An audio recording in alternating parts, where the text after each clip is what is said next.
મારું એમ કેવું હોય કે આપણું બધા કાપડું કરવા ભેળા થયા કે કાપડું કરવા જઈએ અને આપણી ગયડી ડૂહજી કે આપણી માતા પિતાઓ આગળ ડૂહજી એવું કહેતી હતી કપાર કે બેટા આંબો મવડો વેચી દેજો આપણી બેનને રેવા દેજો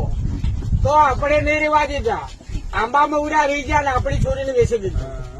તો પછી ડોહજી ગીત ગાતી કે એમ કીધું કે આંબો મવડો વેચજે બેટા આપણી બેન રેવા દેજે એમ કહેતી હતી અને પછી કાપડું બરોબર 4 લાખ 5 લાખ નું કરે આવ્યા અને પછી જાન આવવા દે ને છોડજી એમ કે જ્યાં જાય ત્યાં જાજે મારી બેના જ્યાં જાય ત્યાં બારી વાળો બંગલો કે આપણી છોડજી ટાટડા બાંધીને બધે પાસે બારજી હતા ડૂખી બાળે કેમ કે આપણા લોહીને આપણે વિશે ખાઈ ગયા એની વાતમાં કોઈ આપણો આદિવાસી નહીં રહ્યો એટલે બધા થાય જો મળે ને આ રસ્તો કર લે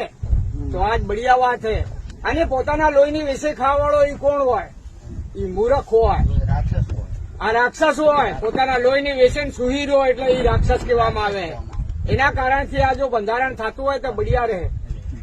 તમે ગમે એટલું ખાવો ત્યાં બધું નહીં ખૂટે એનું કારણ એ કે બીટીના ઘેરનું પાણી પીજો બીટીને ત્યાં કુકડા મારી ખાઈ ગયા બોકડા મારી ખાઈ ગયા અરે બીટીનું લોહી ખાઈ ગયા પાછા ત્યાં બી લોહી ખાવા જાય ગયા એના ઉપરથી ઉગરી જાજો ઉગરવેના આરા ઉપર જતા રહેજો ડૂબવાના આરા પર મત જાજો આ ડૂબેનો આરો